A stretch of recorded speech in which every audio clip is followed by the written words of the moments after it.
Okay, so welcome to this month's SME Symposium. This month we're going to be covering surgery as a specialty. So SME Symposiums, basically, as you guys know, we do monthly webinars. We're dedicated to keeping you up to date on relevant and important medical topics. And of course, everybody's welcome. It's free. We do have a Q&A at the end. So what I would suggest everyone to do is, I'm sure you all are just itching with your questions, but type them in the Q&A box or message me directly. And at the end, when we have a Q&A, I will direct them towards the presenters directly. Okay, so today's speakers. So today we have Dr. Joiya, who's a core surgical trainee, trauma and orthopedics in the Royal Infirmary in Glasgow. And we have Lauren Young, who's an aspiring surgeon here in Bulgaria and is also a final year medical student. So really excited to have these presenters on. I think it's going to be a great show. So this is just a little manifesto of how today's going to look. So I'm still in my intro time, which is great. Then I'm going to hand it over to Dr. Joiya. Then it's going to be a small segment from Lauren, and then we'll have a Q&A at the end. Okay, so something new this time. Basically, Study Medicine Europe, SME, has decided to do a scholarship giveaway. And essentially, it's offering a grand total of 45 scholarships to 2022 applicants. And what they are planning on doing is giving 5 out every month. These are going to be, I think it's half scholarships for pretty much 50% of the tuition fee for the entire duration of your undergraduate or graduate medicine or dentistry course, which I think is absolutely amazing, to be honest. I don't think pretty much unheard of. If you are a 2022 applicant, you can still enter the draw. Just go to the Study Medicine Europe website. You'll find a little post that looks a lot like this. And if you just click on the little hyperlink over here, SME sponsorship program, it should take you to an application. So at the end, what I'm going to do is I'll probably go on to a website. I'll put all the names in, and then I'll get 5 names from the draw for the 5 lucky winners. Also, a big thank you to Lectoro, an all-in-one study resource for medical students that combines learning science and medical education into one easy-to-use platform. It's honestly godsend. I love it. I use Lectoro all the time. I think at the end, when you do fill in the feedback form, we'll send you out a 50% discount code. And we have some 6-month passes, which I will just pick out a few names at random and I'll hand out to you. Okay, without further ado, I'm going to just make sure I have my presenters here and I will hand it off.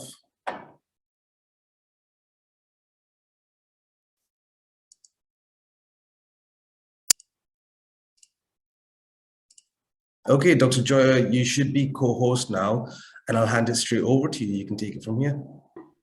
Yeah, can you hear me there, Mohsen? I can hear you fine.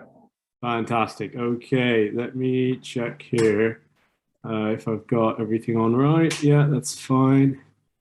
Okay, right. So I think what we'll start with today is a mentee poll, because I want to get an idea of where everyone is watching this from. Are you okay with that, Mohsen? I'm just going to do that very quickly. Absolutely. Yeah. So where are you watching from? And then I want another one where I'm going to ask you, what year are you? Because this is probably going to be helpful. Okay, so let's share that. Right, so guys, let's have a look at this. Ooh, why is it doing this? Can you see that? Just a white screen for now. Aha, okay, one second. What about, let me stop the screen share. What about now? Yes, we can see that. Okay, cool. We're gonna mute for 1 second. Let's see what we get.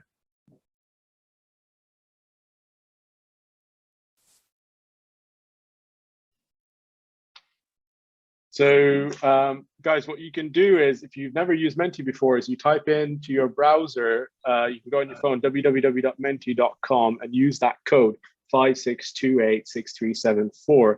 And the reason I want to ask this is because it'll be able to give us some context where most of the people that are watching here are from, since I've had some experience with European IMG doctors, and it's always good to get an idea.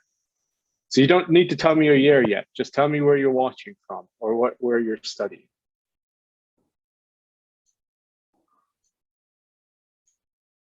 Ideally, where you're studying. If some people, okay, fine. All right. Give it another minute. We have a lot more people than who've answered. So it looks like Bulgaria is overwhelmingly where people are from. Okay, in Georgia, and then there's Ukraine. Someone from Pakistan, that's interesting. Maybe they're watching from there and not studying from there. Someone decided to say Andromeda, that's another galaxy, if you don't know what that is. But yes, I like your humor, but tell us where you're watching from too. Fine. Okay, so this is great. So this is exactly what I was thinking and expecting. So most of the block of people that are watching here are probably going to be from Georgia, Bulgaria, Ukraine. So that's fantastic. So guys, I'm going to stop sharing my screen, and then I am going to ask you the next thing, and that is going to be, what year are you? And the reason for doing all of this, or even going to the effort of any of this, is because I want the people that are watching to be able to understand, one, where the majority of people in your situation are coming from, and two, what stage they are taking an initiative to get involved in something like this. Oh, it's doing its thing again.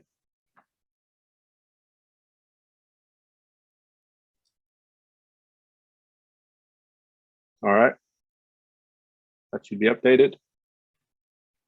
Okay.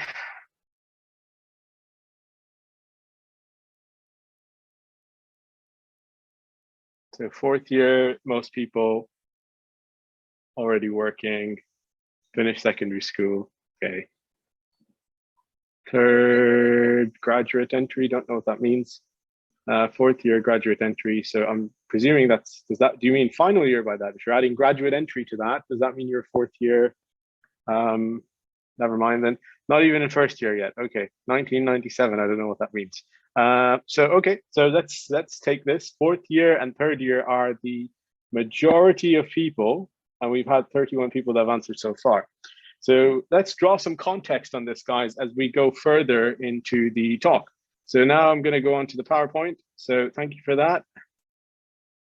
Let me go back here. So can you see the PowerPoint, Mohsin? Not yet. Oh, wait, hold on. Okay. No. No, not yet. No worries. That's okay. We shall prevail. Let me screen share it here. See it now? Yep. Fantastic. Okay, right, guys. Right, never mind. So guys, my name is Shaheer. I am a TNO themed core surgical trainee. I'm in my first year of core surgical training, and today we're going to talk about surgical pathways. So ideally, what I want you to get from the talk is to get a rough idea how surgical training works in the UK, the pathway that I took, and sort of how you can base where you want to go in surgical training, or even getting your first job around some of the themes that we discuss in today's talk. I think from the blurb that Mohsin sent me, there was a degree of talking about advantages and disadvantages. We will do that, and I will talk you through some things that I do in a typical day, and then the variation of what a typical day can look like. All right.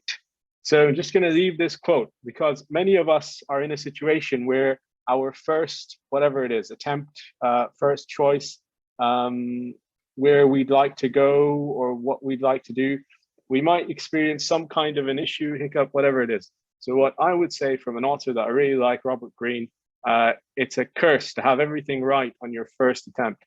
And when and if ever you make a mistake, what you can do is reflect on that and then basically figure out what your next steps are in life and then use that as a learning lesson moving forwards.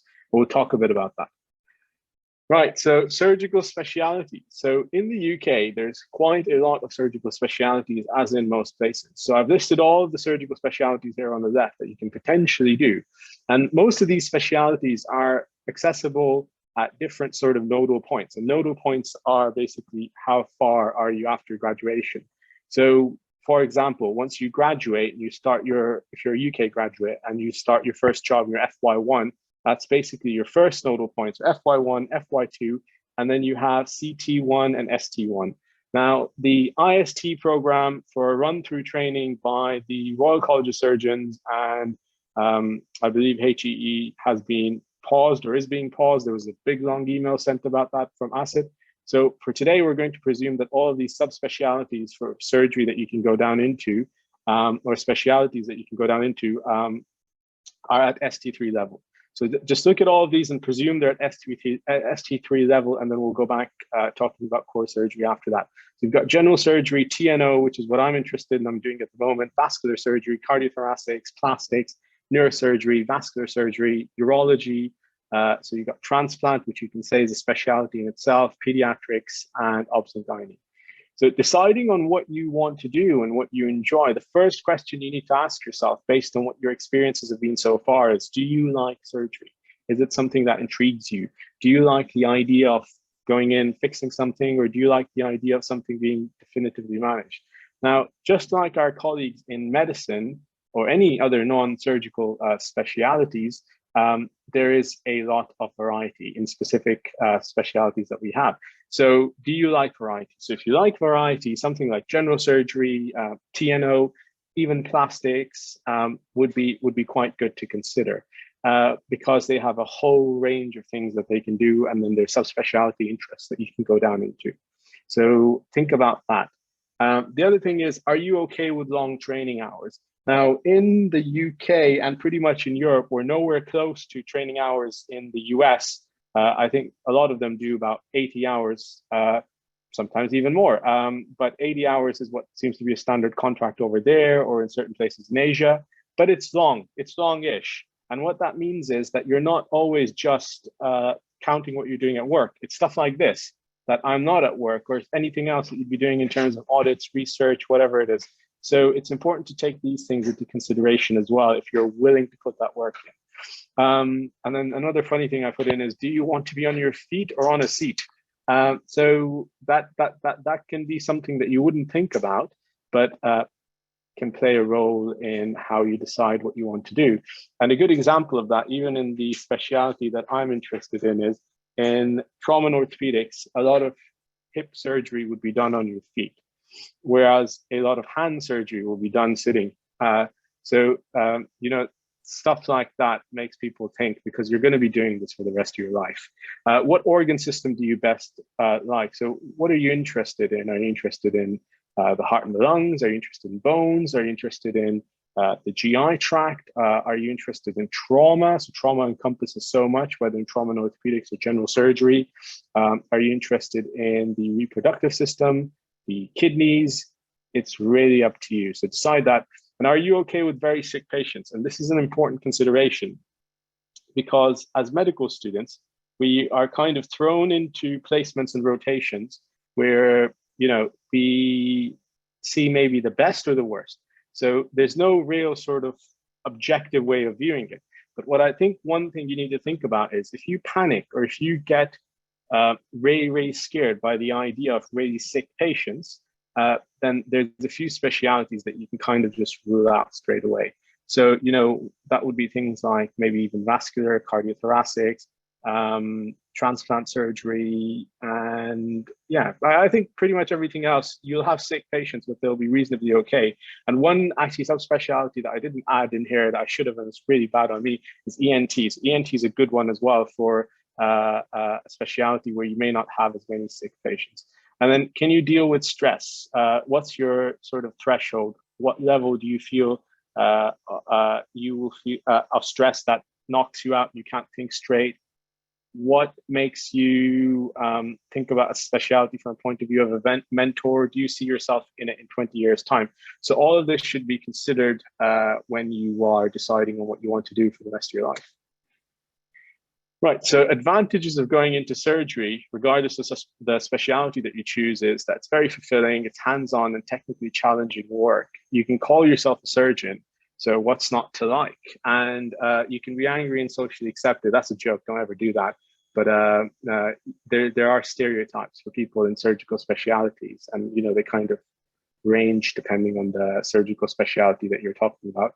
And then there's a lot of surgical specialties out there that have a lot of subspecialties. So in trauma and orthopedics, you can have a whole lot of subspecialties. So you can have people that are interested in upper limb, and then upper limb can be divided further into people that do shoulder and maybe they do elbow and wrist, or just wrist and hand, or just shoulder. So, it's really dependent on what your interests are later on as you progress through your training. And there's a huge variety. And then definitive treatment. Most of the time, what you're going to be doing by the time a patient gets to the table is supposed to be the definitive treatment, or it is part of what is going to then end up being definitive treatment. So keep that in mind. And that's really satisfying. And one of the things I really like about orthopedics is that, you have something that's broken, that is going to cause a problem for the patient, and you go in, you fix it, and then that is it. That is your treatment. And from there, it's just basically rehab and managing everything else. So from that point of view, it's very satisfying. It is, and I can pretty confidently say this, probably some of the best surgical training in the world is in the UK. And the reason I feel that way is because I've kind of sampled and seen what it might be like in other places. And one of the advantages that you have of being in Europe is that you can actually explore that a bit further. So if you have colleagues that are a bit higher up in where you are in your medical school, or a bit higher up where in terms of they're in residency, then you can ask these questions. You can find out what training is like there, find out the kind of exposure they get. And there's a lot of objective metrics that we use in the UK that allow us to measure training that's not really done in a lot of places around the world. An example of that is logbooks. So we have logbooks that are very, very thorough, and we get them validated. That means signed off by consultants. We have work-based assessments that we have to do after we do a specific learning point in our day-to-day job. So there's a lot of little metrics that you can use to measure when it comes up to our final annual assessments that we can measure ourselves against and find out how we're progressing in training. So objectively, it's very good. And it's recognized most parts of the world. Apart from, I don't know, maybe North America, it's recognized pretty much everywhere in the world. So if you're trained here, and in the back of your mind, you're thinking, I'm going to go here, I'm going to go there, then you can probably do that. And we will probably experience a tremendous shortage of surgeons in the coming years. And, there's lots of issues around that. And a lot of people are getting older, living longer. There are more older people in the world than there are people being born. And, that's going to lead to a need for surgeons. Without going into further tangents on that, I'll move on to the disadvantages. So there are disadvantages in surgery, and some of them can be quite profound. So it can be a very draining job. Some specialities are very physically draining too. And, you need to take that into consideration. So for example, what you might be doing in, let's say, vascular surgery or trauma and orthopedics, you're standing on your feet, and more so in trauma and orthopedics where, you're lifting a limb, that can be tiring. And it can be very physically tiring. And you might be doing a case in plastics where you're doing hand surgery, which might be less tiring. But anywhere where you're standing on your feet consistently and focusing for a long period of time, and then doing it multiple times a day, that's draining. So keep that in mind. And then you can get called at night for emergencies, even as a consultant. I was reading about 4-day work weeks being trialed in the UK by some companies. I found that particularly funny because maybe we'll trial that in most things, but hospitals need to run 7 days a week, 24 hours a day. and you can have these emergencies at any time. So if you're in medicine, you're kind of not really you're not really going to be able to have fun with any of these 4-day work weeks or anything fun like that. The pay is a contentious topic. We could probably talk about that for ages, but it never really feels justified based on the work that you're doing. But we'll leave that here for now. And then training is quite long. So as we mentioned, training can range up to 10 years on average with post-grad fellowships, depending on what you want to do or where you want to get your consultant job. And some people do 1, some people do 2. So really that's 11 to 12 years of training. You're always working, and that's something that you need to really take into consideration. Work doesn't stop when you leave the hospital. So things like research, audits, all that kind of stuff, you don't really do this at work. So this is stuff that you do in your own time. So keep that in mind. And then you'll get sued. So you'll probably get sued in medicine, whether you like it or not, at some point. It's really a matter of time more than anything, because someone will be unhappy, they'll do something about it. So the reason I put this here, this crushes people. Even if nothing comes out of it, it's not, you're not actually getting sued. It's just someone's escalating something because they're a little bit unhappy. But this can crush people, and they just leave the profession, or they don't want to go any further. Keep that in mind, but also use that as something that keeps you vigilant and keeps you dutiful to your responsibilities, because you need to document what you do. You need to follow guidelines. You need to escalate things. You can't be a bit of a cowboy and just do whatever you think is best and not follow any procedure. So everything's quite regimented, and keep this in mind. And then the next thing you need to keep in mind is that, again, depending on speciality, now you may not deal with any death if you're an ENT. But if you're working in cardiothoracics, or if you're working in transplant, or if you're working in various degrees of general surgery or vascular surgery, you can be dealing with death and complications. And this is, again, one of those, not if it will happen, but when, and a matter of time. And then there's huge variation in outcomes of your patients depending on speciality. And the last thing and most important thing, I think, is burnout. Burnout is something that a lot of us are experiencing right now. And I suppose evidence of that can be seen in the amount of people that are taking time off, or not taking time off, having to take time off because they just can't cope with their level of tiredness and fatigue. Some people have been dealing with things like redeployment, even though they're in training, not getting training and being told to do something else during the pandemic. There's a lot of unhappiness. And what comes with unhappiness and strain is burnout.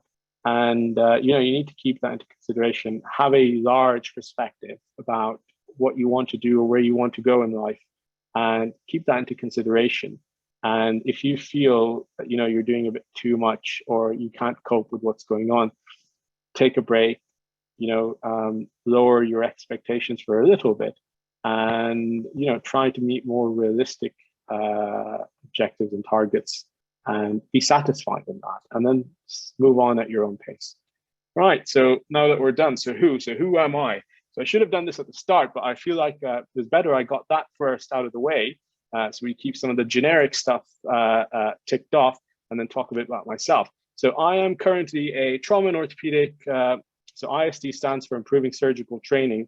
It's a new initiative that was set up by the Royal College of Surgeons, and it's taken place all over Scotland. That's why I chose Scotland. So I'm a core surgical trainee here in the west of Scotland, in Glasgow, and I came here primarily because of IST.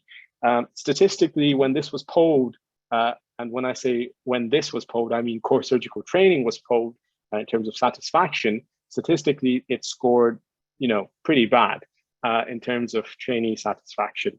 To amend that, there have been a lot of measures where they're focusing a lot on training during core surgical training years, because it's sort of this middle tier. So you're doing your foundation years, and you sort of become an SHO at that stage, and then you're going on to core surgical training where you're preparing to be a registrar. So if you're not getting the best preparation that you can to be a registrar, day one registrar, you're almost meant to be, the second person to the consultant, and you're almost meant to be the person that's able to handle your operative lists, handle an on-call efficiently and completely on your own, unless it's some kind of an emergency, and you should be pretty competent. That's what I'm trying to get at.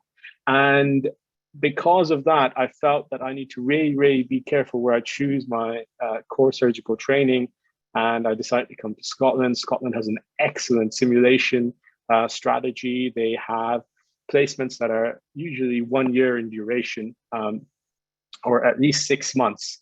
So none of this 4 months and then rotate. And you can have a teamed rotation as well. So you can have a teamed rotation anywhere else in the UK, but I found what I was shown and what I saw on the website for the IST program in Scotland very attractive. So I came here. So I'm 1 year in the Glasgow Royal Infirmary in Trauma and Orthopedics. So this is an amazing place. It's very old and sometimes seems a bit run down hospital, but this is a character of a hospital. This is an amazing place. So the reason I say it's amazing, it's so old. It's got Edwardian architecture, parts of the building being unchanged for decades. And it really shows. And the other interesting thing is that Batgirl is being shot just behind it. So you have the Glasgow sort of Acropolis, or not Acropolis, sorry, Necropolis, behind the hospital. And that's where Batgirl is being shot right now. And a Lister, so modern surgical technique and all that was invented here. And where we do our trauma meetings, just behind it, sort of behind a rundown little place, is where Lister used to have his lectures. So amazing historically. The next hospital is a contrast, a complete contrast in itself. I'm going to be doing 1 year in general surgery there. And it is the Queen Elizabeth University Hospital. It is a major trauma center for the West of Scotland Trauma Network. It is huge, immense. Google it. And basically, it's probably one of the biggest hospitals in Western Europe. And it's probably one of the biggest trauma centers in the UK. Apart from that, guys, some of you might know me from the 6 p.m. series. So I co-founded that. We are a teaching collaborative, but more so a teaching initiative that's junior doctor led. And we've taught about 20,000 plus attendees between 2020 and 2021. I'm just going to take off my headphones because I think they've ran out of juice. So yeah, we taught about which is a research collaborative. And then other than that, I'm an honorary clinical lecturer for the University of Glasgow Medical School, and prizes. Joiya, we have a bit of trouble hearing you. I graduated, so I'll mention that now. I just realized that in the slides it wasn't there, but I thought I did. I think that slide either it wasn't here or it's in another presentation. But I graduated from Romania in 2019. I'll talk about my timeline in a second. And I graduated from the University of Medicine, Pharmacy, Grigorici Polka, which is up in Yash. Look, Joiya, really sorry to cut you off. Still having a bit of trouble hearing you. But it was a good experience. I haven't moved back to Yash in a while. I'd love to go back. Right, so what and how? So this is probably the most interesting thing for you guys, and some of you may have learned tremendously about this and know exactly what is on this slide. But I want you to do 2 things right now. So I'll give you a second to get a piece of paper. Get a piece of paper and keep that handy and a pen. Can everyone hear me? Hello, Dr. Joiya, could you hear me okay?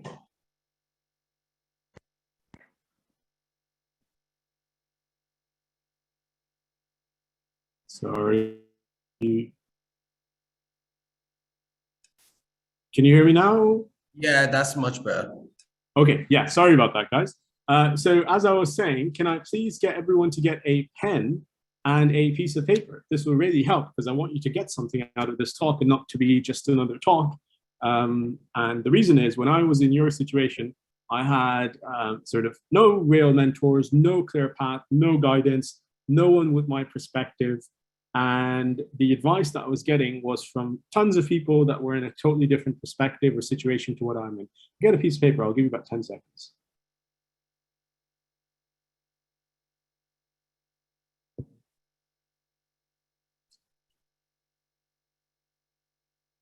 Okay, so for me, electives played a large part in what I did as an undergraduate.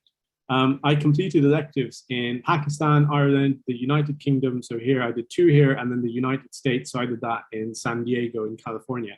I did 2 electives in sort of a mix of things in Pakistan when I was in early years. So second, third year, I did a mix of electives during my summer years. And then I did one in general medicine, gastroenterology in Ireland.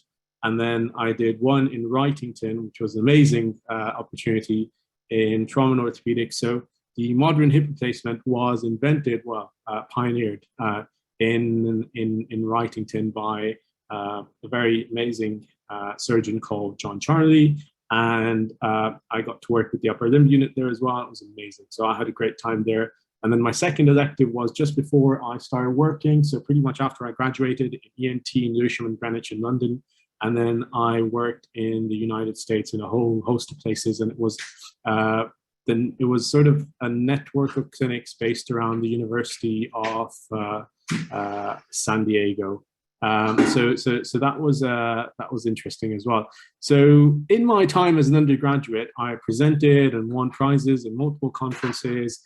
I led my student surgical society, the English section, for a year. And then I published very, very, very humble stuff as an undergraduate in PubMed-cited journals. So it was relatively okay. And if you think about it, the consideration that you are studying in a foreign university may be that you're at a little bit of a disadvantage, but I tried to work things in a way where I didn't view it that way. So I made the most of whatever experiences I had. And then next, what do you do post-grad? So this will make a lot more sense in the timeline that I do next, but keep an idea and keep these things on paper. Write down whatever is relevant to you at the point that you are in life right now. So I planned ahead, and I did this quite often. So I realized that because I didn't get my first choice, Ireland was quite competitive at the time when I was applying for medicine, that, you know, I am now in a position in life where I need to plan ahead. So I planned ahead for IELTS, my GMC registration, my university finals, and then my MD thesis. So we get awarded an MD in Romania, but that is based on a thesis. And we have to kind of plan for that well in advance. And all of these things kind of happened roughly around the same time, which was the second semester of final year, basically. Yeah, so it was a lot. It was a lot of legwork, and I had absolutely no guidance. If I think about it, yeah, no guidance at all. I kind of just had to make my own plan, make my own way. And that was it. And rely on sort of random word of mouth from here, there, and everywhere. And it was really, really stressful. An interesting thing that I did is that even before I graduated, we graduate in Romania after our thesis and our licensing exam is done, which is in September of the year of graduation. I applied for an opportunity that they started in the UK, which was geared towards general practice, but I used it to complete my F2 competencies. It was called WAST. So WAST stands for Wider Access to Specialty Training. It was pretty, well, really competitive. I think there was 7 or 8 people that I knew of that applied to it, and only 2 of us got it from my university. And a lot of people applied. A lot of people applied. And there was only about 100 jobs or 110 jobs, as far as I can remember. And I got my first pick of jobs. So I got a job in the Southwest, and that was my standalone F2 job. And the reason I applied for that is, 1, I could apply for it without needing GMC at the time of application. 2, I was able to do my F2 sort of training equivalent job further ahead in time than if I applied for a standalone F2 job or any of the other options. And 3 was that it seemed relatively safe for someone like me that had no idea, you know, what to do next. So I graduated in mid-September 2019. I got my GMC registration mid-November 2019. So I was racing around. At that time, I was also doing my elective in ENT in London. And then I got my first job as a locum F1 to kind of test the waters. I'd already got my WAST job at this point, which was starting in February 2020. But I got a locum F1 job to test the waters pretty much straight after my GMC registration. So what I can remember was a week after my GMC registration, literally a week after. I just looked for it and found it. And then the next thing is that I completed my foundation competencies through CREST by May 2021. So CREST stands for Certificate of Readiness of Entry into Specialty Training. This is so important, guys. And something that I'm trying to do in terms of piloting a way where you can do your CREST form competencies or your foundation competencies through a locum job or any job, you know, for this, you need to be really, really familiar with CREST. So I got very familiar with CREST quite early on. And I had a 1-year job in WAST, but I was able to complete all my competencies in the first 3-4 months and take part in an audit and get my ALS done. And yeah, so I just focused on that. And the next thing was onto surgical training prep. So training in the UK follows a generic pathway. So I feel like I YouTubed or something, a lecture that you were given on medicine by a brilliant IMT doctor or a registrar a while back. And she outlined some of these pathways. I think you probably don't need to be lectured on that, but this is what it is. So here's the pathway for UK graduates. You graduate medical school, you complete your finals, do the SJT examination, which is a situational judgment test, which I had to do for WAST as well, and are allocated an FY post based on that. So you get 2 years for your FY post through that system. So you complete your 2 years of foundation program, you get a certificate of completion of foundation competencies or foundation program, FFPC, and then depending on where you want to go or what you want to do, you then apply for a training post while in the final year of the foundation program. Now, a lot of UK foundation doctors, and when I say a lot, I really do mean a lot. I think some of the figures are absolutely stark in terms of how many people go on to training. So substantive training in terms of core surgical training or core medical training or IMT or whatever. So I think as low as 16% of people, based on some BMJ, GMC data that I've seen, that's how low it is, the number of people that go on.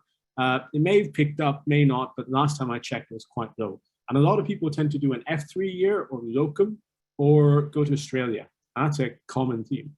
And the reason for that is, well, there's many reasons actually, but one of them is burnout. The other is I feel you really need to do one of those things to actually earn enough money to get started in life. So things like buying a house and all that. And then the other thing is that sometimes you're in a situation where you're applying to a competitive, field, so surgery, and core surgical training is just getting really tough. I saw the requirements for portfolios here, so tough, like incredibly tough. We have clinical fellows in my hospital. I think not a single one of them got shortlisted for interview. I think one of them did actually, but it's sort of a similar theme like this, and they're all brilliant. Like they're all UK grads. They are brilliant. They are brilliant doctors. So it's really competitive. And then so you apply for core training, which is your mid-tier training, and then you have 6 further years of specialty training. And this is sort of training to be a consultant training. That's the way I like to look at it. So you're training for 6 years, you get a CCT at the end, and you can theoretically become a consultant. So my timeline. So you can compare and contrast this to yours, but what I want you to take away is one, whatever situation you're in, everything is achievable depending on your plan and how willing you are to work hard. The other thing is that, this can differ drastically. So this is not a comparison. Don't ever think of things in comparatives. If it helps you and drives you, then great. But if it gets you to feel like, oh, I need to do all this, I haven't done this yet, or I haven't done that, it doesn't matter, irrelevant. 5-10 years down the road, you might be a different person in life, you might be in a different situation. Everyone's trajectories and situations are different. With that, let's get on with the timeline. So I graduated in September 2019, like I mentioned. I didn't waste any time. We get our diploma 1 month after graduation. I did everything I need to do in terms of paperwork and got that sorted. And I had a deadline by which I needed to get my GMC registration. And I believe I got my, that's wrong, so it wasn't November, I think it was like around October time in 2019 that I applied, and then somewhere near the end of October, beginning of November, I got my GMC registration. The next thing I did is I had my WAST job at this place. So WAST was based on a series of interviews and application stuff and long listing, short listing, and then it was, you know, telling you that you're getting your job and it's going to start in February. By that stage, I knew I had a WAST job. I didn't have to worry about that, but I knew I had this sort of, I had a period of time of kind of doing nothing. So until February, I was doing nothing, and I could have just opted to do nothing, but I didn't want to do that. So I applied for a F1 locum job. I did that from November to February when my WAST job was starting, and it was interesting. I wouldn't recommend it. F1 isn't great. So it was great for me from an experience point of view because I had no one at all to give me any context, but I don't know what value it added. Apart from the fact that it was locum and I was able to make a bit of money during that time, I have no idea what value it added. It really depends on where you do an F1, how much support and training you have, and what you want to get out of it in terms of projects and stuff, or from a training point of view. But for me, I didn't think it was absolutely necessary, but it can definitely help you if you're completely, you know, you have no clue what you're doing. You want to get that context, things like cannulation, bloods, all that stuff that you don't get taught in Eastern Europe because doctors don't do that in many other places. You can get that context in an F1 job. The next job then from February 2020, the F2 WAST job was a 1-year-long job. So I had 6 months in ED, 6 months in psychiatry. Did not want to do psychiatry. More on that later. So I did my first 6-month job in ED. And basically, I was able to learn everything that I feel I learned, I know now as a doctor, or really learned how to be a doctor, was in that ED placement. It was probably the best ED departments I will ever see in my career. That is no exaggeration. They were brilliant.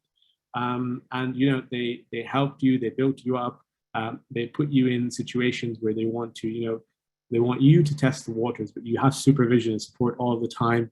And I learned a lot. And that was in Somerset in Taunton. And it was really, really good. So I feel like that's when I really became a doctor. So the first 3-4 months of that job, every day I came to work, or well, every couple of days, I just looked at, what am I going to learn today? What am I going to learn today? And by doing that and having that thought process, I was able to build up and do things every day, and then eventually get them signed off. The other thing is that there was a whole load of QI projects and audits and stuff going on. I got involved in one, helping with data. It wasn't in the ED that it was happening. It was another speciality. You know, got chatting to someone in the doctor's mess, got involved in that. Great. So I got that signed off. The next thing was that it was at the beginning of the pandemic. It was really challenging to get into ALS. And then I just, you know, applied to as many places as I could. I had to go all the way to the other side of London. So the southeast of London to do an ALS course. I did my ALS course, got that done. So that's it, bish bash. Got everything I needed for my competencies, got the ALS, which is the most important thing that you need to get signed off. And then I got my audit. And now the only requirement I had is I need to be in a SHO post for 12 months before I apply for training. So I realized that after I finished this ED job, I really loved it. And I looked at the consideration of extending it for another 6 months because of how good it was. But then I realized I want to do a surgical specialty. And the reason is that even though, strictly speaking, when you're applying for training, you're not required to have done any surgical experience beforehand, it certainly helps. So I realized that the goal of WASP was to get CREST done. I got that done. I applied for a TNO clinical fellow job. I got that. I said, thank you very much to everyone in WASP because they were so helpful and supportive in allowing me to get through this stage in life. And then I took on my TNO job. And that was a year job as well. So I did a TNO fellow job and it was a fantastic job. At the end of that, I was doing a lot independently.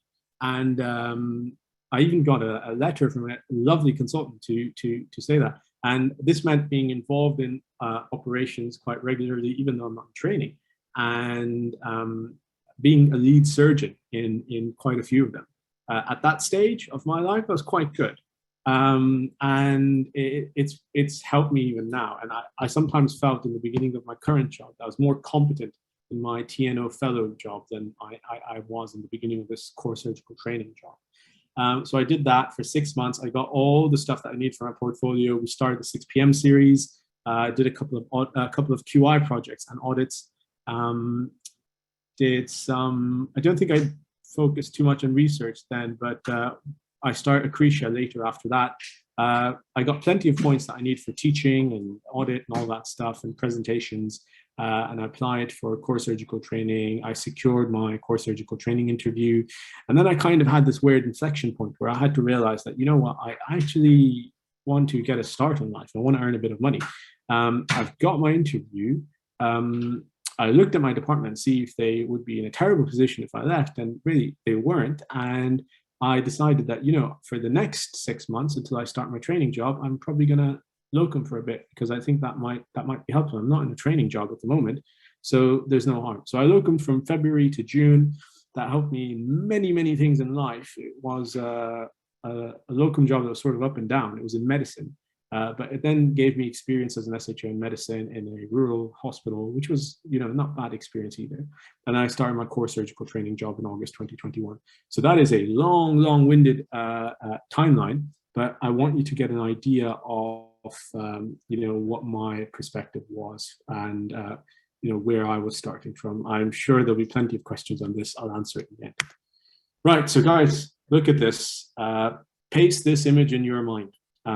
This is the process. This is exactly what I was talking about. And you will have 2 stages of national selection. And for some of you, you may even have a stage of national selection before that for your foundation job or for your first job. Or it may just be an interview, a local interview. It really depends. I'm really interested in helping people into getting into a locum job, which is supportive and helpful. And we work out some kind of a mentoring plan that helps you to get your CREST forms signed off. But it's becoming, it's sort of challenging for many technical reasons. And we can talk about that in the Q&A at the end. But it's the first job that really makes the difference, I feel. Getting that first job. But I mean, if I say that, I also know people that, you know, they got their first job, but then they're just in the cycle of not moving forward as well because they don't know what to do. There's a lot of facets. You just need to be quite well planned. So how to prepare? So start early, build your portfolio. So building your portfolio is very important. Start doing that from an early stage. So whether you're a medical student or not, if you are thinking of surgery, then this is something you want to do early on. So how do you want to do it and what do you want to do? So no matter what anyone says, have self-belief and start early and set early targets. This is so important. I remember when I landed in Romania and then I came to the university, I had really no idea where this is going to lead. This is going to lead in life. And in my first semester of my first year, I discovered that there was an amazing surgical society. And when I say amazing, it is. So SSCR or SSCR, which is the Student Surgical Society of Romania, is probably, I would say, pretty world-class in terms of stuff they do. And we were just privileged to have that. And it was mostly for the Romanian students, but we managed to sort of beat out a path for the international students as well. And international students in other universities in Romania did that too. And I was able to get involved in it from the first year that I was there. I did the basic surgical skills course, and then I was able to help in being an instructor ever since then. So in multiple workshops, literally from my first year. And I think when I was in my 4th or 5th year, I then led the international department and did quite a lot of cool stuff, organized workshops and all that stuff. It was really fun. And this helped me a lot because, you know, this is teaching at the end of the day, but it was actual teaching. And I would say it was the one society that if I had to pick any society of the multitude of societies that were there, I would pick this because they did hands-on skill stuff. I was better at suturing back then than I am now, believe it or not. The next thing is make the most of anatomy teaching early on. So most of us will experience some form of anatomy teaching in 1st and 2nd year, and then more clinical or functional anatomy or you know, applied anatomy later on. but make the most of anatomy. Now, an interesting thing about anatomy in Romania is that I suppose it's really variable, but we had good teaching. We didn't have as much access to cadavers, but we had reasonable teaching. And I tried my best to make the most of it, and it helped, and it's paid off. It really has. So, you know, do that and then participate in your surgical society. Make your own societies if there are no societies that you like or are applicable to you with senior guidance. I'm happy to help on that part. There's so many things I'm doing at the moment. I'd really have to triage what it is that I need to do. But if you require any help, happy to help. And then get involved in electives. I did loads of electives on reflection compared to my UK colleagues who just tend to do one. I did a lot. And, you know, there were amazing experiences. I managed to see all shape and form of trauma and medical issues when I was in Pakistan. I mean, the population in Pakistan, India, or many countries in Asia is just mind-boggling. So, you know, the volume of people that come into some of the big hospitals there, we can't even imagine. And then in the US and Ireland, the UK, I got to see, you know, a lot of first world medicine, which was amazing. And in the US more so. And when we went to the US, my wife was very keen on us going to the US, but then, you know, I told her that the experience of going as an IMG is very different. You're not going to be in San Diego and California from day one. So, you know, the US was something we considered as well. We're still considering for fellowships. And then, you know, what you really need to do if you're considering going back to the UK is you need to work hard and get 2 consultant references. Probably a whole talk in itself on how to work on that, and then getting your first job, and then start thinking about first jobs early. So I started thinking about this quite early on. And if you're really struggling and are pretty much at the end, I think professional mentoring probably makes sense. I think there's many people that I saw that were sort of lost, and it took them months and months and months. And think of it this way. If you get some kind of mentoring and, you know, there's an investment involved in that, think about each month you are not working. How much are you losing? And, you know, if you calculate that, you're like, oh, damn, that actually, that makes a lot of sense. So if you're really, really struggling, this may make sense for you. And, you know, I didn't get to do any of those prep interviews for my core surgical training.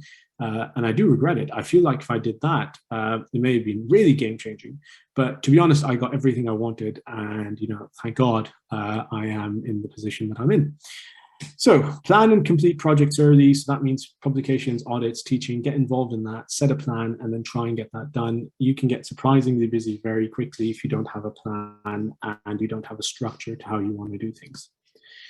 Right, so now, guys, I told you all this. I want you to have a piece of paper. I want everyone to get a piece of paper. Get a piece of paper, put it down right now. Leave your screen wherever it is, put it down. You can hear me, you don't have to see me. And what I want you to do is that at the top of the paper, I want you to write down, where are you now? What year are you? What are you doing? Where are you right now? Okay. And then at the bottom of the paper, I want you to write down where you want to get to. It doesn't matter how long in the future it is. I suppose you don't have to be too ambitious. Maybe the first, second year of when you're starting working, or you can put down surgical training if that's what you wish to do. I'm going to give you, 20 seconds to do that.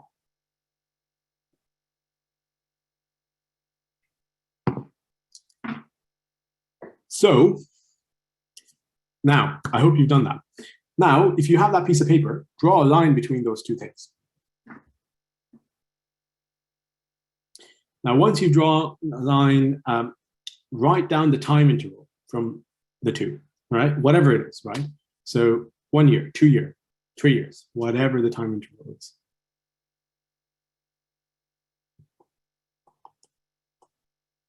Now, on this, in between those two lines on the left, I want you to write down what you have done, okay, from what I've talked about, societies, presentations, publications, forget that, that'll come later, especially meaningful stuff, that'll come later. So societies, involvement, presentations, your basic knowledge, like how do you feel about anatomy? How do you feel about physiology? How do you feel about pharmacology? God, pharmacology was something else altogether. Yeah, write that down on the left, and then write down on the right at the top part, what you don't know, or what you want to know, or what you want to do. And then draw a line, and underneath that, make a short list of options that you have to complete. Now you have this piece of paper. You can keep adding to this if you wish. And on the very back of this piece of paper, figure out what you want to do. Write a date beside each one of those things, and then decide by which date you need to do that within your time interval. And that's it. That's really all it is. And then the next thing is execution. Execute the things that you wish to do. Execute your plans, your ideas. And, you will suffer with execution fog a long time in your life, right? And forget medicine. Do I get married now? Do I have children now? Do I buy a house now? Is this the right time for me to, I don't know, switch into another career or switch into something else? You will have difficulty with execution all of your life. So don't beat yourself up about it. I do it all the time, too often, but execution is key. And what I like to say about everything is that an idea is an idea until it is executed. So that essentially means the idea is worthless. But you can inspire yourself from the idea and then find a way to execute it. Right, so that's done. Something meaningful out of this. Right, so there's a couple of things I'm going to talk about on the job. Whoever did the previous talk, my medical colleague, brilliant. I think they did a fantastic job. So that's why I'm not going to go into too much detail. But some of the sort of key things I'll touch on again. So how to assess a surgically sick patient. And I feel like management, the on-the-job stuff, you really need to, I think you need some kind of a crash course for this. I feel like no one prepares you for this. So it's completely different medicine in specific places. And from the international students that I've come into contact with, it really needs like a crash course. And it would be worth the time and investment if something like that pans out. We've been talking about it with 6 p.m. series for a long time. We just haven't got around to it because it just seems like so much effort and people don't seem invested enough to do it. So, if you have enough people invested enough to do it, then, it may be something to think about. It's really worth the time and investment. So the key thing you need to remember about managing sick patients in the UK or anywhere else is an A to E assessment, right? So it's a systems examination, and you really need to go through that in a thorough way, and you'll experience A to E in ALS, in ATLS, in most courses where you're managing sick patients. So know that. The next thing is anatomy. So anatomy. I'll tell you something, guys. If you are good at anatomy, no one cares where you are graduating from. No one cares where you are from. No one in the world. If you are that person that is really good at anatomy, if you are that person that if someone asks you, oh, I'm cutting through this layer, what's underneath? And you know it, and you know everything else that could be there or here, or if you cut a bit too far over there, then, no one cares. No one cares. You will be the guy that everyone likes to do things with. So anatomy is key. Now, the other thing is think about where you are now and how you want to achieve these things. And we've talked about this drawing a paper line, so you don't need to go over that. Yeah, that's fine. And next thing I'll say, guys, is SBAR. What I want you to learn about is SBAR. So when you're sending referrals or you're discussing things with your colleagues, you want to talk about the situation, the background, the assessment, and then you want to talk about recommendations or what the recommendations are. But essentially what I want you to do is to practice a structure in talking to people, right? So if you are talking to someone and you have a structure, so background, current interventions or process in your department, what you want to find out what the question is, and sometimes start with the question.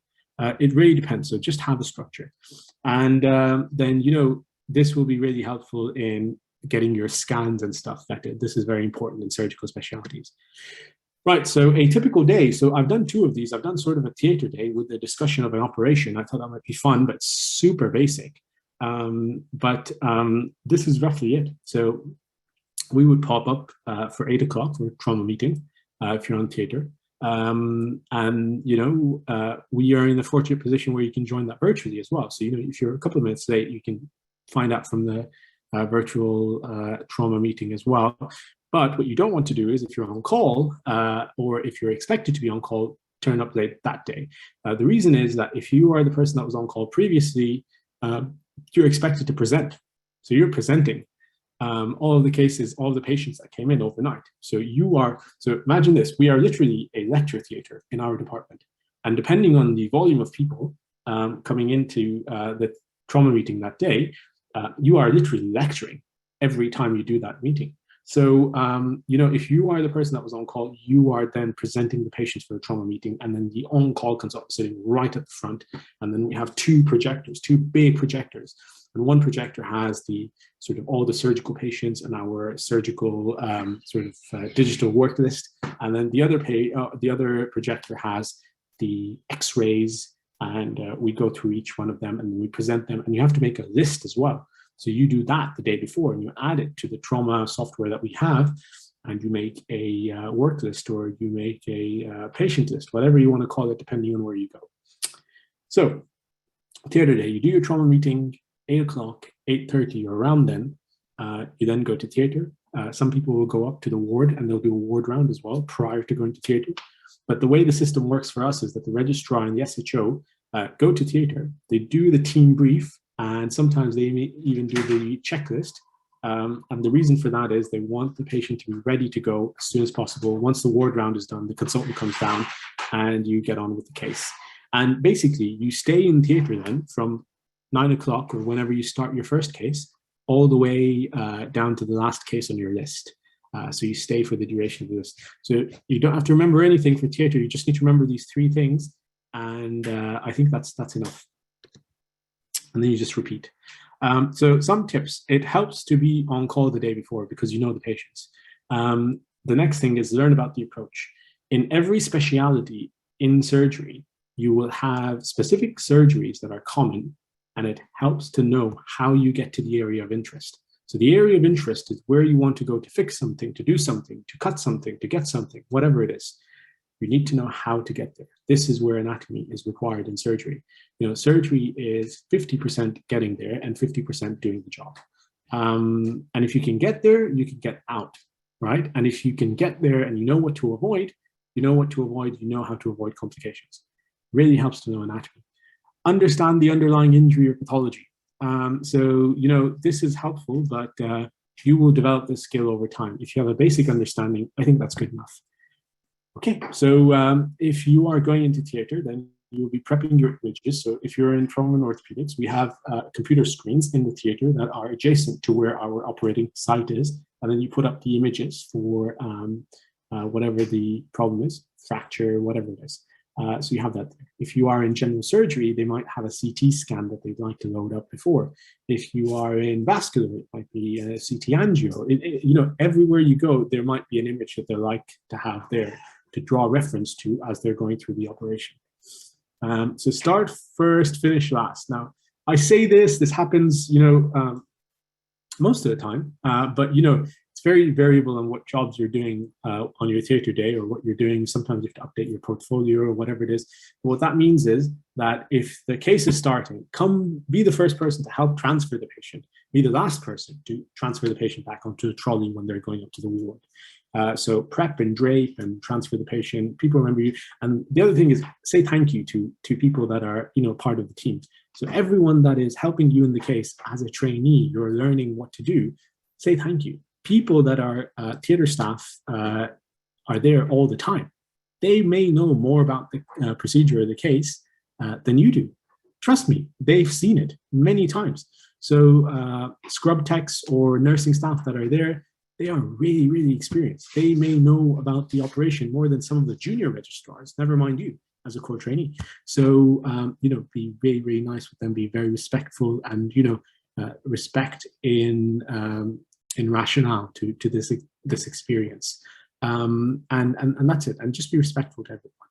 And, no matter what level you're at, people will help you. And then put up scans in theater, I mentioned this, and then practice your knots and sutures. I need to do this as well. Because as I mentioned, I sometimes feel I was doing so much stuff like a ninja when I was a medical student because of the surgical society that I was a part of, that, I am doing the technical bits of the operation, but, I can improve on that. I know I'm better, so I need to practice that more. And then understand when to ask for help. Don't try to do more than you can. You'll be in situations where you're in tricky spots, you really need help. So, if you don't know what you're doing, don't cut it, don't touch it, don't do anything. Tell your senior, ask for help. Right, so we're going to go through a DHS. The reason we're going through a DHS in a very simplistic way is that if anyone wants to go down the line of thought or field that I want to go down, then DHS gets assessed in ST3 interviews as well. So if you're a medical student learning about what a DHS is right now, well, you're miles ahead. But this is very, very, very basic understanding. And the thing is, you want to just understand most of this stuff in a very basic, core, fundamental way, because there's so much information that you can confuse yourself on. So right, so let's break it down. So first thing, patient arrives in theater.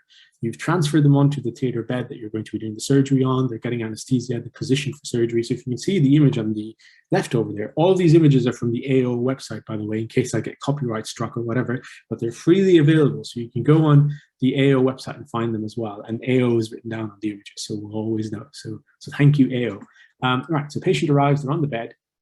On the left is how we'll position them. So they will be supine on a traction table with one leg up. And the reason that leg up is because we want to be able to get X-ray in between, into the hip, down the leg. For the DHS, up to the hip and showing the proximal femur and the joint. So that's why it looks like that. It looks super cool. But that you'll see this day in, day out. It won't look super cool to you anymore. But really, it's cool.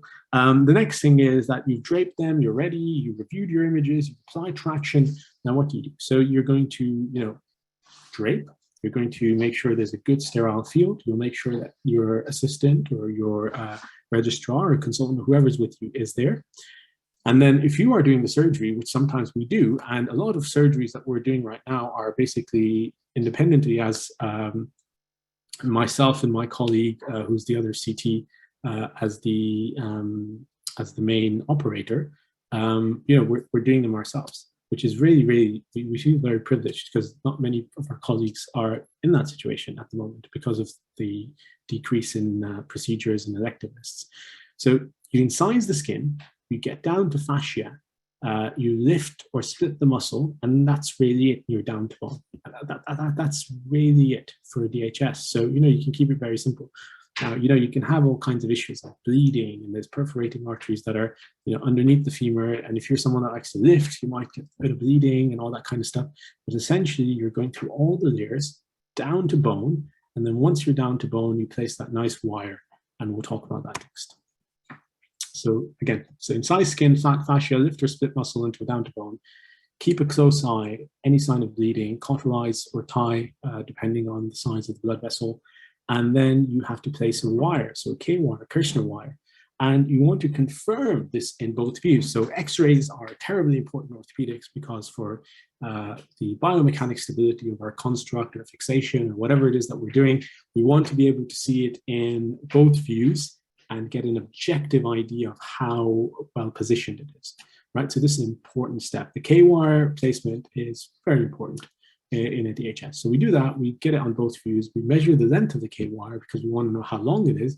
That will directly correlate with the size of the screw that we use, and we ream. So what ream is, think of it, well, it's not like a drill, but it's kind of like a drill. Basically, reaming is you've got a drill bit and it's creating a tunnel for our screw to fit through. And this tunnel is going to allow our screw to fit through, and you ream it down to its desired length. So that may be either the tip of the K-wire or a millimeter or two, just below that. So it really depends. And then you screw in your dynamic hip screw. So that's what DHS stands for, dynamic hip screw. And again, all of this under imaging. Right, so that's what it looks like when your DHS screw is in. So you've got your screw, you've got your plate component, they're kind of, they're going in, sliding into the neck, you've screwed it in. And then what will happen is, once you put your screw in, your plate, you need to place it down onto the bone because you need to fix the plate into the femur as well. So you bring your plate down to bone. Sometimes you need an instrument called a candlestick that's going to help you to get it down. Sometimes you can put it down by hand, it moves very freely. Again, review your position. You can do this both visually, you can do this under X-ray. It's really up to how you are wanting to verify that and how you verified it for when you were putting in the screw. Then the next thing is you drill your holes for the plate screws. So you do that, and then you measure the depth of those holes, right? So if you can see the image on the right, the X-ray, you can see there's screws going through the proximal part of the femur, and then there's one big screw going through the hip. So those screws that are going through the femur, they are going on both cortexes of the bone, all right? So both sides of the bone, they need to go through both sides, and that's how they get that tight grip. And then you get appropriate size screws, and then you image again. And if you're happy with everything, you've got your screws in, you're happy how it looks under imaging, then you close and you go back to the same layers and you close up again. That's essentially it. A lot of detail, a lot more finesse, a lot of technicalities as well to it. But for now, this will serve you right. If you've never seen this procedure before, never heard about it, or just briefly touched on it, this is a typical thing that I would be doing, or my other CT colleague would be doing. Right, on-calls and nights. These have a high degree of variation. So trauma and orthopedics, in the name, there is trauma. So, you will probably have to do a lot. So 8 o'clock, you have your trauma meeting, 8:30 for us on nights. It depends on the place that you work at. These times can vary, but they're usually consistent. So, if you're on call and it's daytime, you do your ward round with your consultant and with your night SHO. You review the patients that are there. You review any kind of operative prep or anything that's been done. Check if the patients are consented, check if the patients are optimized, and then, you prep them for surgery. And then the next thing is that any patient that you need to initiate treatment on, or hasn't been initiated, or comes in or is on the ward, you initiate treatment wherever needed, whether that is replacement, whether that is things like antimicrobials, whether that's further optimization with help from our physician colleagues, whatever it is, you get that done. The next thing is that around 9 or 9:30-ish or wherever time you finish up with all of that, you work out a job plan with your trauma coordinator. Most places will have that, all of them. And then you prep patients for surgery or scans. We get a lot of patients that come in overnight for some kind of a scan. You just need to get that scan done. That takes a lot of time. Why? Because there's a lot of paperwork, typing, ordering, vetting, calling, all of this stuff needs to be done. And then, you're basically on call till the nighttime handover or the nighttime SHO. And this for us would be between 8 to 9 p.m. So 13 hours. And you are, during that time, you are receiving all of the referrals. You are reviewing any sick patients and outlying patients. You're reviewing any x-rays that people want to get an opinion on. And you can run that by your registrar as well. And this is the real finesse to the job, because you may have to make a lot of quick decisions if you are the person that is receiving these referrals. And, wherever you don't know something, you can always ask a senior. And then you need to medically optimize patients if, that's your job in the department that you're in, and arrange transfer for patients for things like spinal surgery, collect the patients in, get their drugs prescribed, all that kind of stuff, get them consented, make sure their bloods are done. So quite a lot of jobs. And if you have 8, 9 patients in a day, that's a patient on average an hour. So, you have to really do a lot. So that's it, guys. I think we'll end it here. The reason I left the last slide here as well, because I knew I was going to overrun a bit, because I usually tend to talk a lot more than what's on the slide. But thank you for attending. Happy for your questions. Contact me on any of these handles below. Happy to help wherever possible. There's a lot of things that I am and others are thinking of doing. If you have something in mind, do get in touch. If you think this talk was helpful and you want any such further talks or parts of this talk broken down into more detail, happy to help on that as well. And I suppose that's it. So I am sorry, was it Lauren that I probably cut into her time quite a bit, but I apologize, Lauren. And guys, shoot away the questions as much as you need. Okay. Thank you so much, Doctor. It was a really, really good talk. That I think it was a really good in-depth analysis, and gives us a much more in-depth understanding of what it actually means to go into surgery in the UK, because it's a very different element from what we've seen. Actually, a lot of people have messaged me questions in the meantime, asking about the reality of surgery compared to the conventional concept people have of it. We'll get around to those at the end. I'm going to swiftly hand it over to Lauren Young, who is going to be talking about aspiring to be a surgeon. Hi everyone, just going to share my screen. Is my mic okay? Yep. Okay. Hi everyone, thank you to Dr. Joiya and everyone for giving up your time on a Saturday to be here tonight. My name's Lauren, I'm a final year medical student at the Medical University of Sofia. And I'm just going to quickly talk about what I've done so far to pursue a career in surgery and what I plan to do in the future. So quickly, just a little bit of, oh, my slide's moving. There we go. Okay, so quickly, just a little bit about me first. I'm literally from the middle of nowhere in the UK. I'm from a small family. We don't have a family full of doctors or any sort of health professionals. So for me, surgery was not even something I even considered. And I even fully went on record saying I hated science and I was never going to be a doctor. But as I got older, I really wanted to pursue some sort of academic career with like some sort of meaning. So that's when I started to consider medicine a little bit more. When I was 17, I was very fortunate to get a medical placement. And by some sort of mistake, I ended up in the operation theatre, but this didn't seem to bother the surgeons, and they were very helpful and keen to encourage me to pursue a career in surgery. And from then on, I just knew surgery is what I really wanted to do. So I left school at 18. I didn't have a place in the UK, like a lot of you here today as well. And instead of waiting around and reapplying or doing some other degree, I decided that I was going to come straight here to Sofia. And it's just been the best experience ever. During the summer break, I needed some sort of work. And unfortunately, being in a small town, it's really hard to find sort of seasonal jobs. But fortunately enough for me, I live really close by to quite a renowned surgical hospital, mainly for plastics and maxillofacial. And so whenever I go back, I work as a healthcare assistant. I know in some countries, you may know this as like an under nurse or anything. We basically help nurses.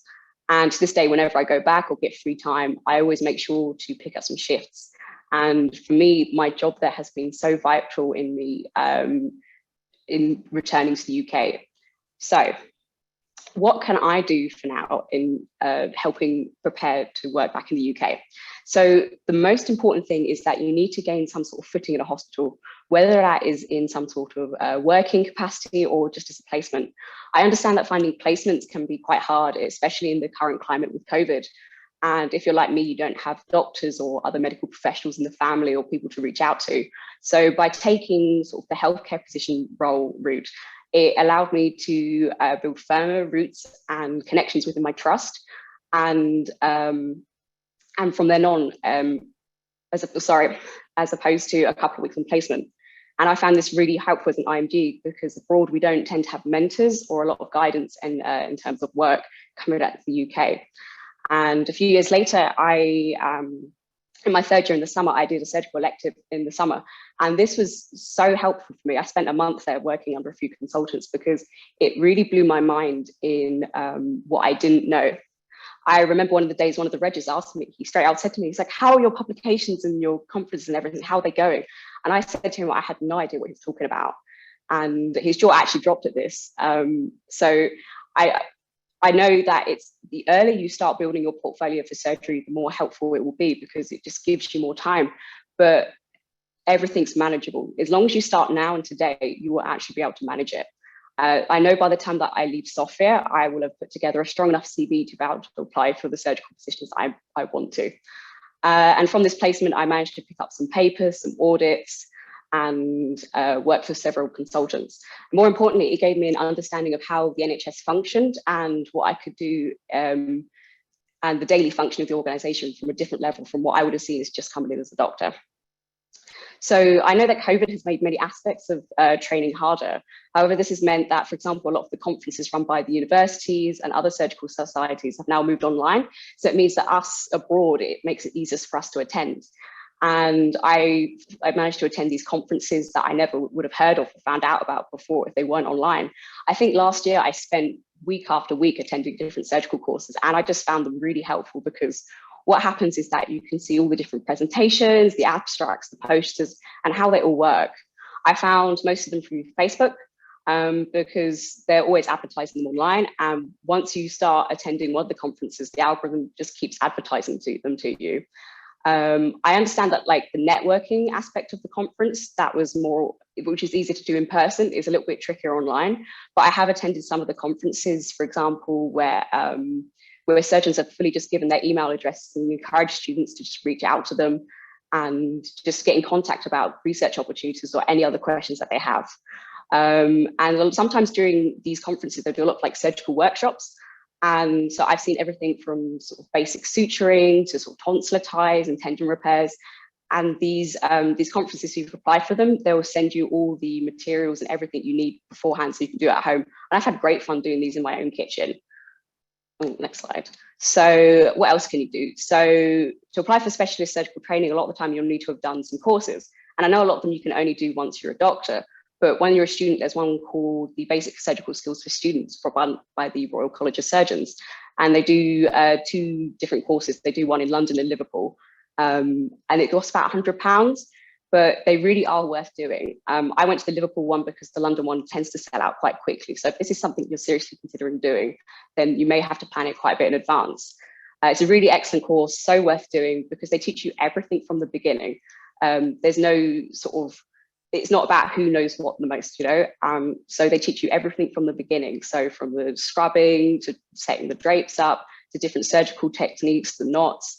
And what's really helpful about this is because you're in pairs and you'll have a consultant with each pair, and this consultant will be looking over you, seeing you do all the different suturing techniques, doing your knots, and the surgeon can then tell you what's going well, what you need to do, as opposed to sometimes when you do like online training, in conferences where they've done it online, it's harder to sort of get feedback through this, but when it's in person, it's just so much better. And what this does is there's a lot of, in the surgical course, there's a lot of pre-course reading, and there's an online portal with loads of videos, and you'll still have access to this after the course.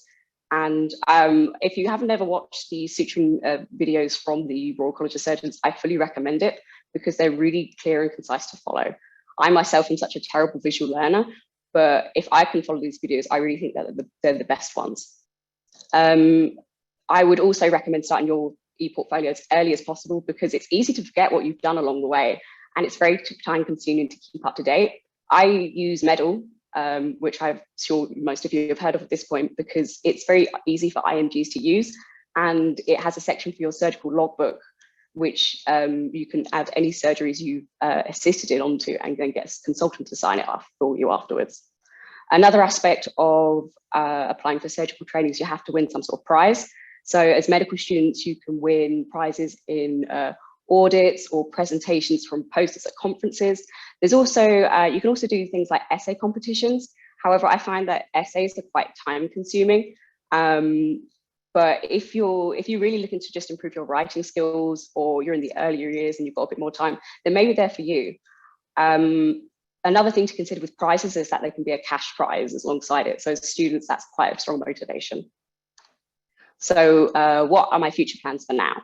So I really need to do some more placements in different specialities. So most of my work's in plastics, which I really appreciate. I'm so glad that I've managed to get this experience so far, but I really need to sort of diversify my portfolio and my knowledge base. And I just really want to give something else a try. I need to get a few more research and audits done. I've managed to do some so far, but I will really want to nail the process of how to do them, because I don't want to be struggling with this as when I'm a junior doctor, for example.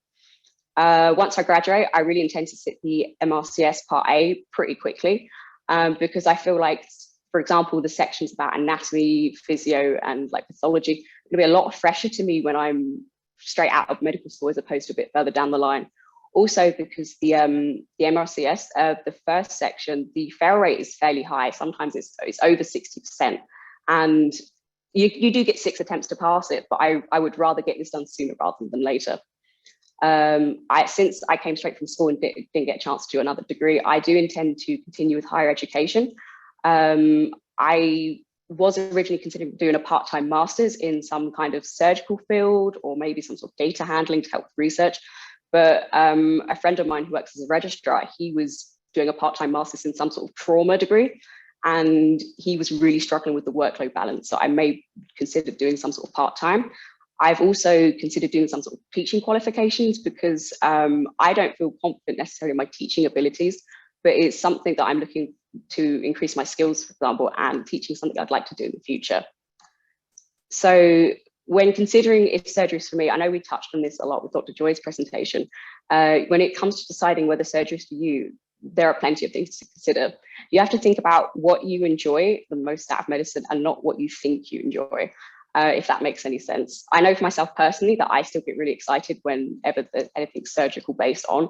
So I know that even if I go through the process of surgical training and it's not for me, it's at least I've tried it and I can say I gave it a go as opposed to never doing it and regretting it.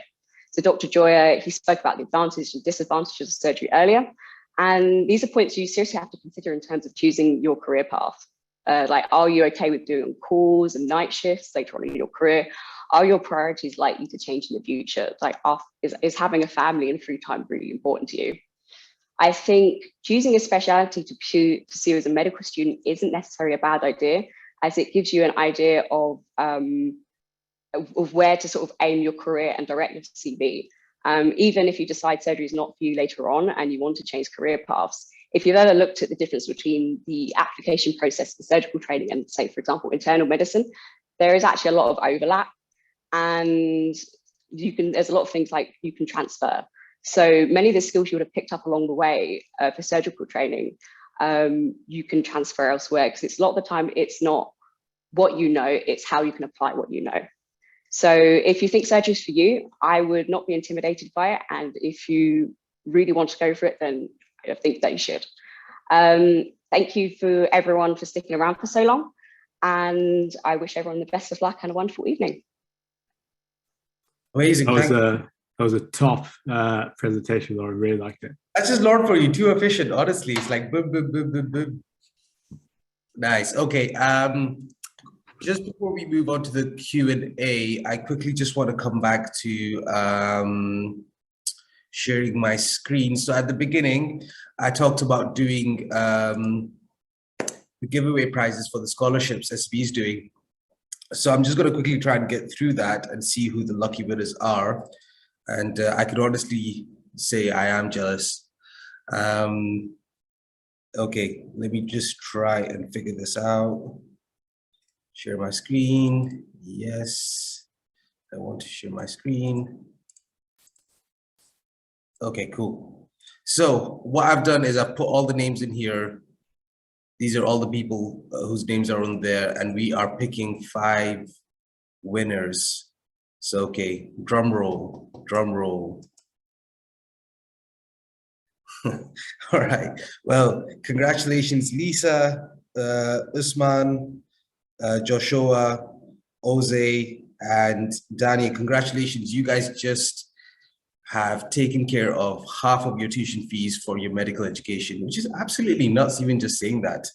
So really a big well done to you guys. I think the next step for you guys is SME will contact you, but in case you are in a rush and you are curious, just drop them an email at info@studymedicineeurope.com. You can probably find that email again on their website. So again, just before we move on to the Q&A, feedback. We love feedback. It literally is what helps us improve, and we do take it seriously. So I think in the Q&A box, you should be able to see a link to the feedback form under answered questions. And of course, if clicking buttons is not your thing, just pull out your phone and point your camera towards this little QR code. It should take you directly over there. I promise you won't take you more than 2 minutes to fill out, and it will help us out a lot. So please do. Okay, on to the questions. I'm sorry, I'm losing my voice today. Right. You know, there are some really, really interesting questions being asked, but I actually want to address this one first, because I feel as if this was the biggest shocker for anyone who wanted to do surgery from very early on. And the questions, I'm guessing a pun is intended over here, but how far is surgery in real life from things like the stuff you see on reality TV? So I'm guessing like Grey's Anatomy and like, you know, I don't know what other surgical shows are out there. So like The Good Doctor, that's definitely one of them. So I'm going to direct this towards Dr. Joiya first, and just to get his opinion on it. I don't know if you've watched any of these shows, but it's a very skewed conception of what surgery is, and then you walk into a hospital and see the realities of it. So what are your thoughts on that? I don't know, maybe there's a bunch of medical students that watch this stuff, or not even medical students yet, maybe people that are thinking of medical school. I don't, well, look, it'd be funny if I said exactly the same, but no, it's not at all. I mean, it's TV. There's a lot of boring points that aren't very entertaining in the day-to-day job. But what I would say is that the actual action stations down to operation, it's quite interesting. It's depending on the speciality that you're in, it can be quite technical. Lauren mentioned she had an interest in plastics. We deal with our plastics colleagues for a couple of things, and there's variation. So it's not at all like what's shown in TV or even sometimes in social media. It can be very technically challenging. It's interesting, but I would take anything shown in an entertainment space with a pinch of salt, and be a bit more rational about how you think things might be in reality. Yeah, that's it. Absolutely. I think the main reason is a lot of people, before they get any surgical experience, they usually base their opinion of wanting to be a surgeon based off these things. And I remember this is before I was even in med school. I think it was just put on the TV. It was probably just one of those medical shows, and a surgeon was roaming around.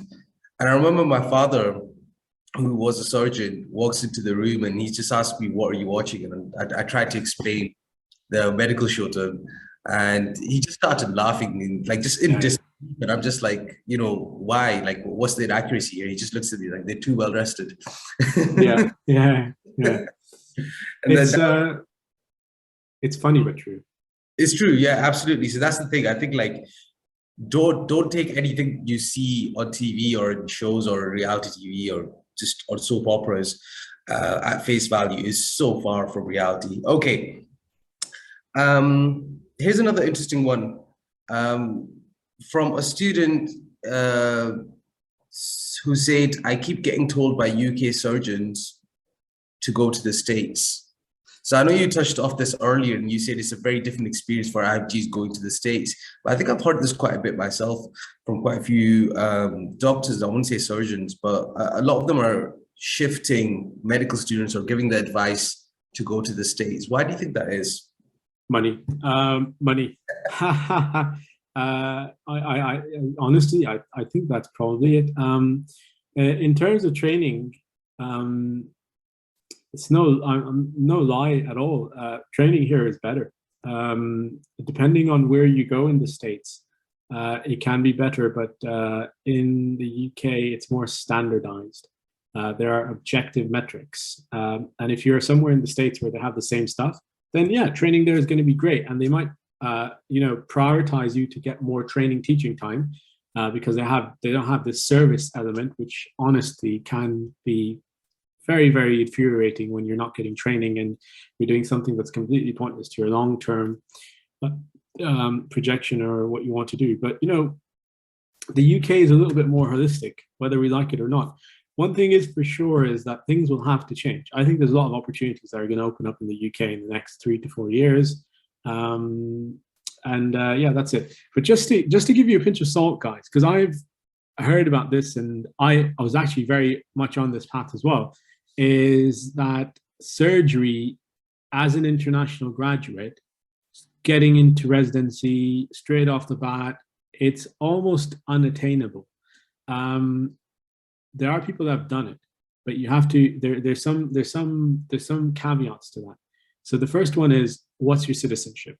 Okay, that's a big one. If you're a US citizen, even if you graduate abroad, even if you want to do something like surgery, then it is in the realm of possibility. If you are not a US citizen, then it just gets that much more difficult. It just gets very difficult. The other thing is that your USMLE Step 1 scores, which is not a thing anymore because in 2022 they changed it to pass fail. Now, this is something I've been thinking about quite a bit, but I think this is going to be at the tremendous and massive disadvantage of the international medical graduate, because the Step 1 was a great determining arena for people to show that I am on par with someone else or one of my colleagues in the US in terms of my academic scoring. Whereas it might shift to the USMLE Step 2 CK exam. So, it's very variable. There's been a lot of routes during the pandemic as well in terms of how you can get in, whether you need to do CS, whether you do OET, all these things have been changed a little bit. So I think if anything, it's going to become more difficult for international graduates to get in. What I would say though is, if you really want to go in the US and you then get into the UK first and you're really top notch, in your field, they will create a job for you. They will create a job for you there. You just need to be in one of the best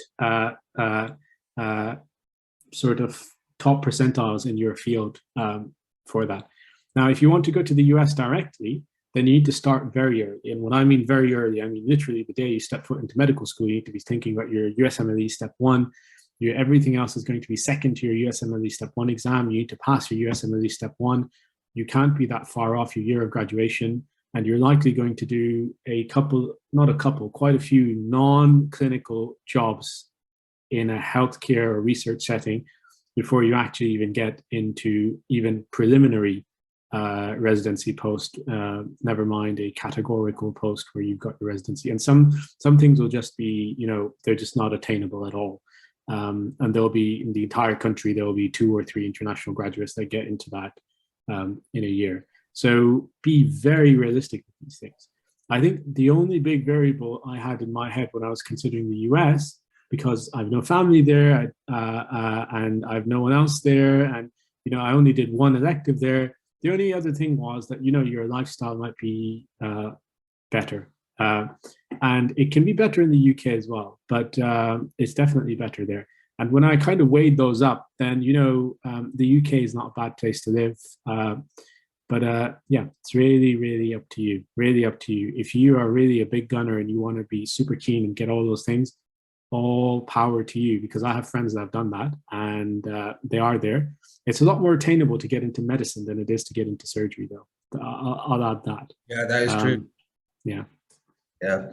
I actually, oddly enough, I think I met a doctor who actually managed to go to the US medicine and dropped it and came back. Yeah. Never really went into the depths of why. She was just like, just wasn't feeling it over there. And I'm like, all right, cool. That's a good reason, does any, but. Lots of reasons. It could be visa as well, mostly. It's something that we don't think about. A lot of people get a H-1B visa or they get a J-1 visa when they go to the US. And, you may have done your training, you may have done everything, you may have matched, you may have done all the legwork, and then you're coming towards becoming an attending, and they have a visa requirement. And you might find yourself in an endless loop of just doing fellowships until you find a place or a way to get a green card or, better status. And they may just not give you a job based on your visa. There's lots of things to think about. But what I would say, and what I will most likely do, is do a fellowship there. And then if at that point of fellowship, they're like, oh, God, you're really good, and they really like you, they'll kind of, you'll have opportunity to find some space there. And then it's up to you if you want to go there or not. But that's what I think. What I would say is do not delay progression in your career. So some people spend years and years and years just trying to clear the USMLE exam. And, they're like just doing that for a few years. I'm not a fan of that, but it's all up to your personal decision and choices. Absolutely. Okay, swiftly moving on to the next question. So somebody asked, how much patient interaction do you get compared to being in medicine as a surgeon? All the time. All the time. So I would say the only variable, patient interaction, there's no variable actually between medicine or surgery. There's no variable. I think the only variable is the amount of time maybe that you spend with the patient. And that's it. You will always have patient interaction no matter what. In fact, in surgery, you may have more of it in certain ways, such as consenting or talking about their procedure. They may remember you more than the medical doctor. They may never ever forget you their entire life. Whatever you do, stays with them for however long, but whatever you do will stay with them for a significant period of time. Whereas the perception that the public has to medical doctors is, they will be doing an intervention too. If a medical doctor changes a medication or does something, that will have a change on you that's very impactful. Depending on how they perceive it, it'll be different. So, patient interaction is for everyone. Pharmacists have as much patient interaction as any doctor, and the same with nursing staff, HCAs. Everyone in the system has patient interaction, and your patient interaction isn't lowered by simple virtue of being a surgeon, but really depends on you. You may not have time to interact with individual patients, but you will interact with every patient, and you will interact with every patient you're caring for or have taken care of during your own call. So I would say no difference, but medicine might be slightly more thorough than us, maybe. I don't know. All right, next. So I'm just going to address some of the more relevant ones. So I think somebody asked about F1 and F2, and is it 1 year or 2 years? And I think just for clarification with that, and doctors, correct me if I'm wrong, but if you're graduating as an IMG and you're walking into the UK with full GMC registration, then you're required to do 1 year of being as a SHO or a junior doctor to get your crest signed off. But the 2-year foundation program is actually put aside for UK graduates who graduate and go straight into the foundation program, or a couple of other alternative pathways like that, academic foundation programs, so on and so forth. So, the standard foundation year route is probably not going to be something that many international graduates will get into, because they might be overqualified for it, depending on their degree or their registration, lots of reasons. It very much depends on where you graduate from. Many of us with a 6-year degree and full GMC registration may not be eligible to apply for it. We can still, but it very much depends on your eligibility. And that then crosses you out for academic foundation program and any other kind of foundation program. So, so what are you then eligible for? Right, so you then have to either apply for a foundation program equivalent, which some places do. So it's F1, F2 combined together. Not sure why you would, but if that's what you want to do, then you do that. And that might be a 2-year equivalent, like for like, training equivalent job. The other thing you can do is you can apply for a national standalone F2 job, and that is also a training equivalent of F2. WAST has been stopped during the pandemic, but that was available as a standalone F2 as well. You can do a trust equivalent, or you can do a locum job. And a lot more of those are becoming available and are absolutely no different to a trust job. Now, this has to do with experience, confidence, and support. So if none of those things are in your bucket when you're doing that locum job, probably don't do it. In a trust job, I would argue that you are as equally supported in a reasonable place in a trust job as you are in a locum job. Any non-training job, in essence, is going to be the same. So when you're coming in for your first job, it is most likely going to be non-training. If you have a place that has locally provided you a training equivalent, they may train you to a similar standard to their other foundation doctors, but what you'll often find is that foundation doctors spend a lot of time doing service stuff. So on the ward, doing on-calls, all that kind of stuff. How much of a positive impact towards your aspirations that has really depends on where you are.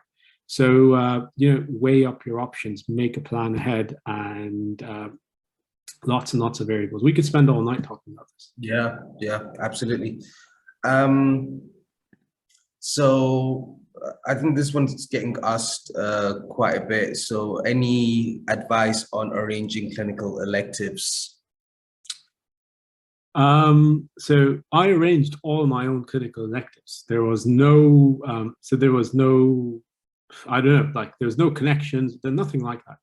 I simply email and arranged them, and I went to a lot of conferences. So whenever I went to a conference, I would speak to a consultant or presenter that's there, And then I'll tell them, can I spend a couple of weeks with you and see what you do?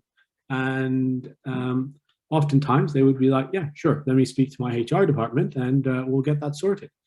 And it also has to depend on COVID right now, and your nationality and visa and your DBS and all this stuff is very important now. So if I'm going to be really honest, attachments are becoming more and more difficult. And I was looking into this for another student recently, and where I was looking at for them, it was really, really hard. So the reason attachments are important is I got my first jobs just from the consultants I worked with on my attachment. Yep. So they gave me references. I had multiple references from attachment consultants. So consultants that I did my attachment with. And basically the way I did it is each attachment, I had a specific objective or goal that I wanted to get out of it. And I just set it according to that goal. That was essentially it. And, if they liked me, I would ask them and they would be able to, give a reference based on that. And the reference is it's nothing major. It's not a ground shattering thing. It's really to say that I am safe to be the equivalent of someone that's just graduated medicine. And they just need to spend a bit of time with you to be able to, say that. And that was essentially it. Yeah, absolutely. I think it was the same experience with me, to be honest. And realistically, I think a lot of people don't admit this, but it is a mixture of a lot of nepotism and a lot of emailing hospitals yourself. A lot of people who do get electives, they'll always try and like backhand it as in, oh, I contacted the doctor. In reality, like their dad works in that hospital or they know someone. And that's the truth. But not to say it's not possible to arrange it yourself. It is. I know Dr. Joiya has done it. I've done it multiple times, every summer pretty much. And this nepotism stuff will backfire, guys. So don't get involved in any of that. This will backfire. So in the UK, there is no nepotism really. You're lucky if your father or uncle or I don't know, whatever, has access to getting you a placement. But really, this comes down to admin staff in the hospital that will, vet and clear you and see if you're even able to be on the floor. And that depends on, compliance stuff like DBS, citizenship, whether you can be there, whether you're insured to be there, all that kind of stuff. So, when someone tells you, yeah, I'm happy for you to be there, what it really means is let me get back to you once I find out if you're allowed to be there. So don't be afraid to send an email and see what happens. And you will find yourself sending 20 emails for 2 people or 3 people saying that, yes, sure. Statistics, honestly, that is really, if those were the odds, like, I'd be so happy with them. But from my experience, it's like 100 to 1. I kid you not. And here's the other thing: a lot of people try to contact consultants, and a consultant can definitely say, "Yeah, sure, I wouldn't mind having you on," and that's a big help. But who you should initially be reaching out to is the medical admissions unit or the HR department or whoever's in charge of generally. Every hospital, or at least every university hospital, has a whole department, or at least a person whose entire job it is to take care of students doing placements. So they do have people for this. It's just about finding out how to get in touch with them. And they have made this shockingly difficult, like 4 extension numbers later. And then, somebody doesn't answer or tells you to call back, the next working day. So it's very possible, but I think the standard way of putting in the effort and reaching out to hospitals, reaching out to university hospitals, asking them, they do have things in place. It might not be a convenient location for you, and it might actually cost you as well. A lot of these people, they have started to charge for it, and they'll always cover it up as admission fees or administration fees or something, and you're just sitting there like, why am I paying £350 for an ID card? So no, I understand. So yeah, there'll be headaches, but I mean, if you account for these sort of headaches in your mind, you'll find a way around it. You have plenty of time. You only really need to do one placement, right? One good placement to get your 2 references and to say that you have experience in, where you want to work. How can you not think of this as the most important thing that you need to do prior to getting employed? you need to have experience in the country that you are planning to work in. So, you know, you can be in a privileged position like Lauren, where you're working as a HCA and get something, you know, get some exposure that way. But even then, you will need to be working as someone that is working in a semi-clinical capacity or shadowing people in a clinical capacity. So yeah, I mean, these things so important. Let's go to whatever is next and try and tick through these. Someone asked, how is the social life of a surgeon? I don't know. So my social life is how I decide to make it. That's the honest answer I can give. I'm very work oriented, and right now I think I'm a bit skewed in that, where I'm doing a lot more of these kind of events than other things, and I am now going to change that. So if you're interested in doing something with me, best get on soon, because I'll probably block out my time now. I couldn't answer that. I never cared about that as a student. I never really cared about it as what I am right now. It very much depends on you. When I was studying as a student, people seemed to be lost in their own little bubble and world, and I didn't really subscribe or prescribe to that kind of a view. So I just stayed to myself, did my own thing. I found my wife while I was in medical school, spent most of my time with her, and a couple of other close friends, and that's really it. I mean, social life is really what you just make of it. But what I would say is that compared to other places like the US, you have more time. So you have good annual leave. If you chose to, you can have a good social life. You can have good family life. It all depends on what you want to do. Now, there's some of us that will just, you know, work 5 days a week, let's say, and, you know, every third or fourth week they're doing an on-call on a weekend or something like that. Anyway, say you're working on a pattern like that, you'll be free most weekends. And what then some people might do is they'll just pick up a locum shift on the weekend, one of the weekend days. It just really matters. Or you might spend your entire Saturday, like I did this morning, just sleeping, because, you know, it's been difficult catching up on it. So it really depends. My wife works somewhere else right now, but that was the best fit for her. She's an international graduate as well, and she's got a locum F2 equivalent job. It's a fantastic job. I told her to take it, and she's going to get everything signed off. So, you know, it really depends on what your commitments are. I have to travel to see her sometimes on weekends, so that takes up a lot of time. Social life is what you make of it. But medicine is definitely tougher than most of the professions. Yeah, no doubt about it. No doubt about it. I think that's probably the most genuine answer I've got for that question, as many times as it's been asked over the webinars. Because it really is, if you want to make time, you can make time for certain things, and if you don't, you don't. But I think the good thing is that the fact that they've put, you know, a limit on how many hours you can work straight and in a week.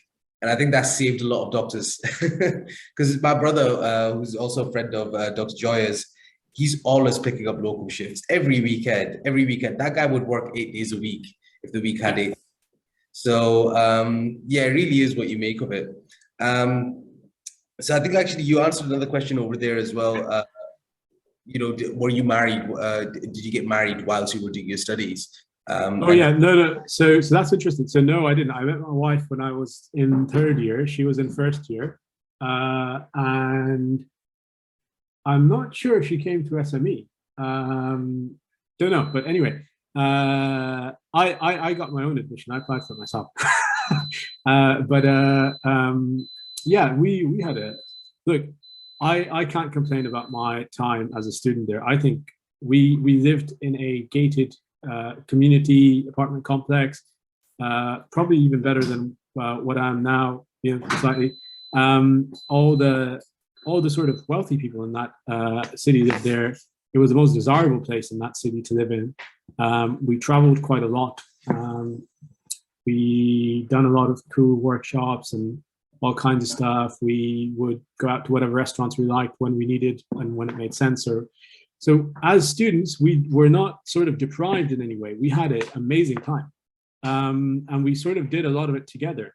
The other thing is that I was, in my spare time, I was an ESL teacher, and I got that qualification while I was in medical school. So I taught English as a second language, primarily to people in Asia and China, not the Philippines, but China, Taiwan, that area. And that allowed me to pay for many things. So traveling and all this other stuff. And so I was quite independent.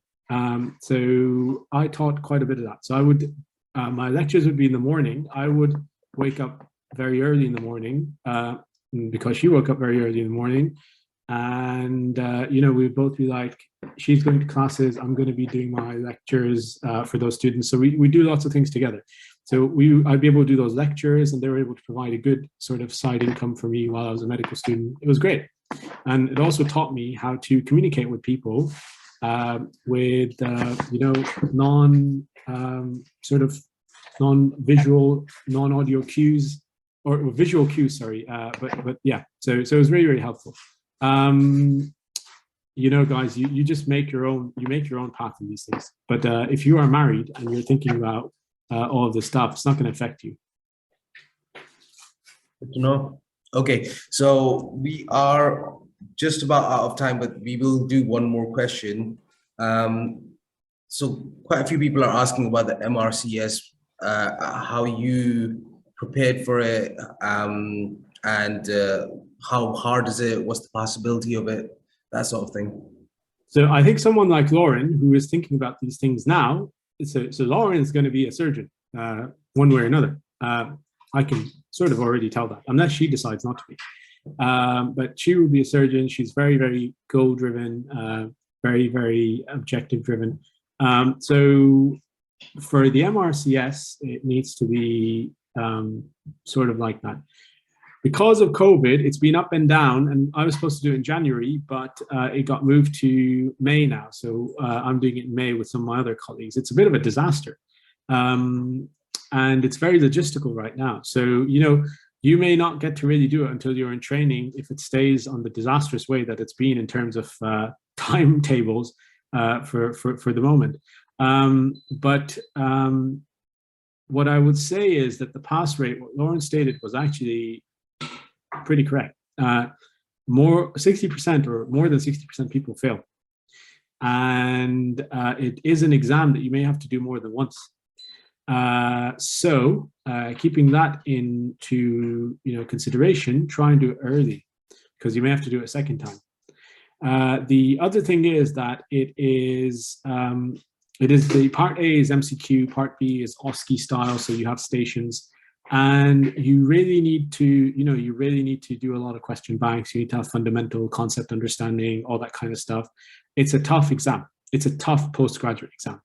It'll be your toughest exam until FRCS. It may even be, in some people's mind, tougher than FRCS, because FRCS, when you're becoming a consultant, is an exam on the speciality that you're interested in. Now, someone that wants to do orthopedics is not going to care about 80-90% of anything else. So for them to learn all of that, whilst also learning about orthopedics, whilst also making sure that they're good on the job, might be a bit difficult. So that's why it's good to get it cleared as quickly as you can. What we're trying to do as well right now, we need to get it cleared within CT1. And there are people that get stuck because they haven't done the exam. So they can't get in, become a registrar until you've done the exam. The exam is technically your exit exam for core surgical or SHO years. So if you don't do that exam, you won't become a registrar. In fact, we have someone that's eligible to be a registrar and apply for a registrar post, but she isn't able to do that because she hasn't done the exam. So think about it. Essential and difficult. There's no winning with it. Absolutely. Okay. Thank you so much, Dr. Joiya. It's been a really, really good talk, and it's been lovely having you on. Guys, I know you guys probably still have a lot of questions. So Dr. Joiya did share his details. I'll let him share his screen again. And feel I free to will do that now. and ask him questions, pester him, pick his brains. He might not reply straight away, but he does. Yeah, any closing comments, Doctor? No, nothing at all, guys. So as I'm saying, I'm going to be blocking out a lot more time. So guys, as I mentioned earlier, I am the co-founder of the 6 p.m. series. We do a lot of teaching, so follow that and really get involved in that. We had a lot more IMGs involved in it in the last year, and we are now getting on to getting new ambassadors. We're going to start advertising for that as well. So get involved in that, get involved in anything that you can. If you want to do something locally, you need a bit of help. If I can, I will try my best to help, and events like this, whenever possible, I'll try to do. If you're interested in something like this for me to do further on in SME, let Mohsin know, demonstrate that in the feedback, or if you're interested in stuff like mentoring and stuff, or if you're really at the end of the line and you have lots of other people that you know that are at the end of the line would want to do some kind of a crash course kind of thing, mention it in the feedback. Other than that, people have sharply dropped off. So thank you so much for coming in on a Saturday. It's 8 p.m. and my wife probably like me to spend some time with her as well. We're going to have dinner. So thank you guys. Enjoy the rest of your evenings, and get in touch in any of those if you so wish.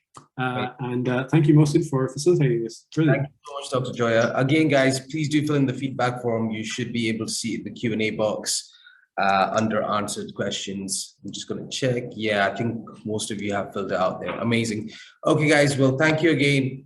Have a good evening, and we will see you next month. Take care. Good evening.